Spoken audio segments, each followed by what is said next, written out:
You know that person who swears they're not hungry, then somehow ends up in a fast food drive-thru at midnight like it's a ritual. They'll say it's just quick, but you can see it. The calm in their face when the bag lands in their lap. The way their shoulders drop after the first bite, like something inside them finally got what it was asking for. And people judge that hard. They call you undisciplined, weak, lazy.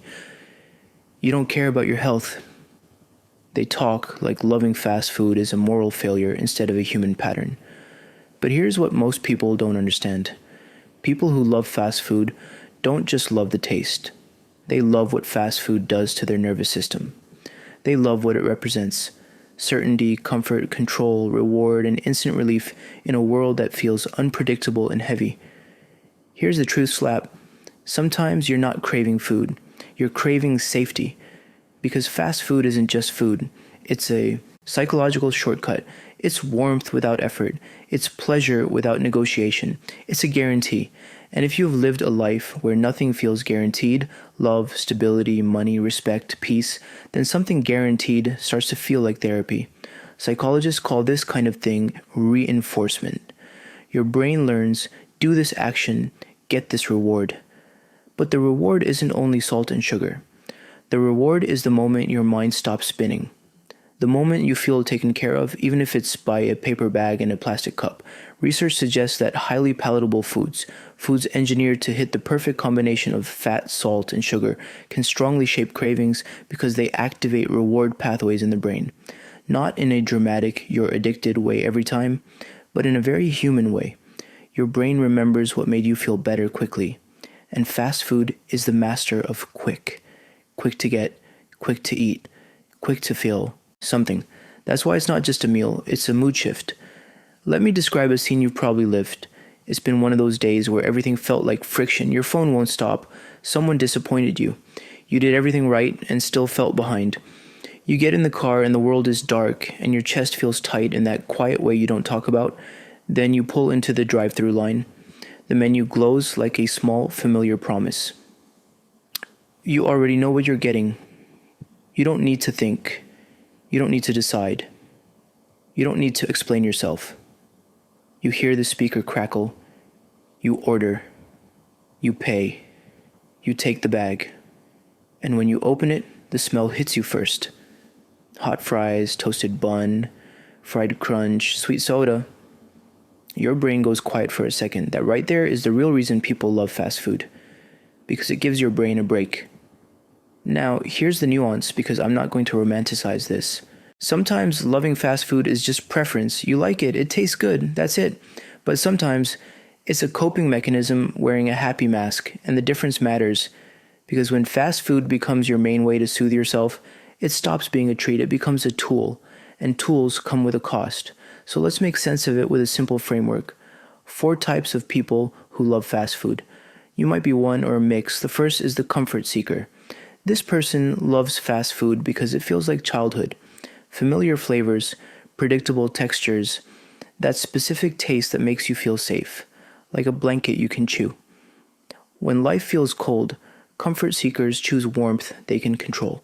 The second is the reward chaser. This person uses fast food as a finish line.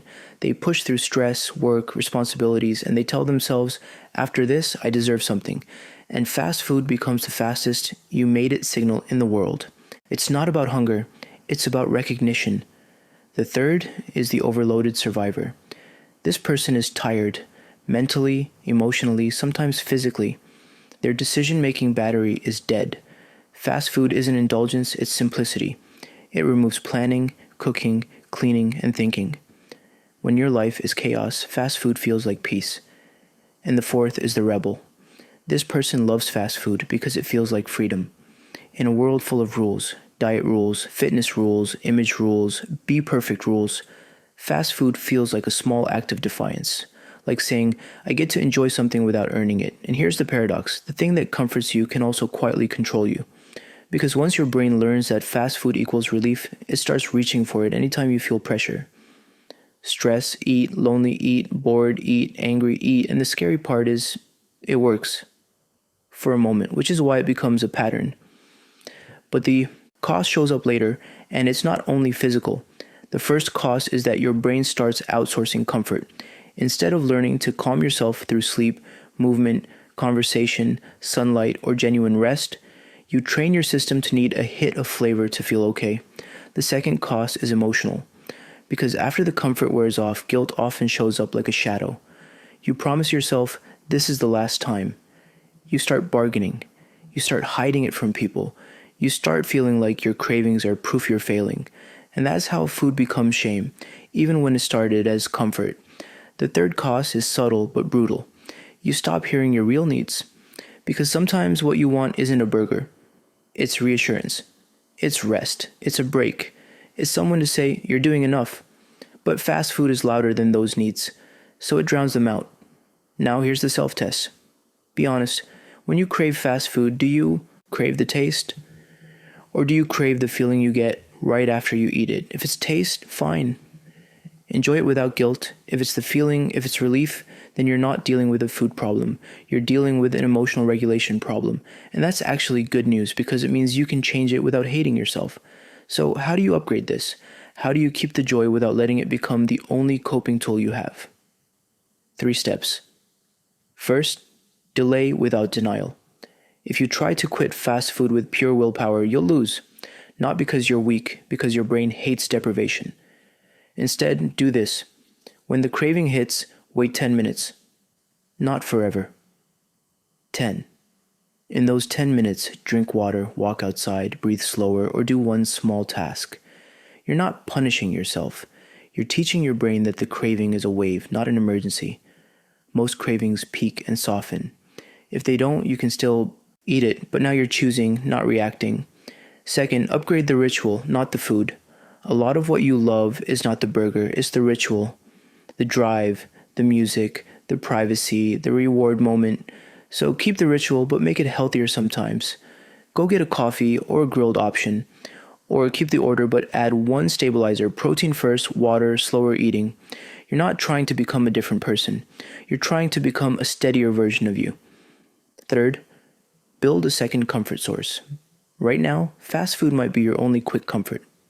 That's why it's powerful, so create a second one that doesn't come with shame.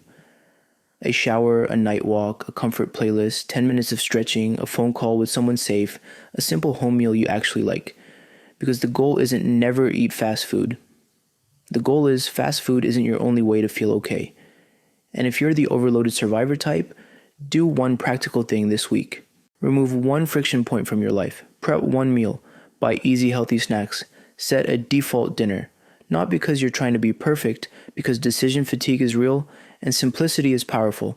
Now let me leave you with this. Fast food is fast for a reason. It's designed to meet you exactly where you are. Tired, stressed, hungry, overstimulated, and needing a win. It doesn't ask questions. It doesn't judge you. It doesn't make you work for comfort. And that's why it feels like love. But real love doesn't just soothe you, it strengthens you. So don't hate yourself for craving it. Just learn what the craving is trying to say. Maybe it's saying you need rest. Maybe it's saying you need relief. Maybe it's saying you've been caring too much without reward. And if that's true, then the solution isn't shame. It's care. If this hit you, comment which one you are.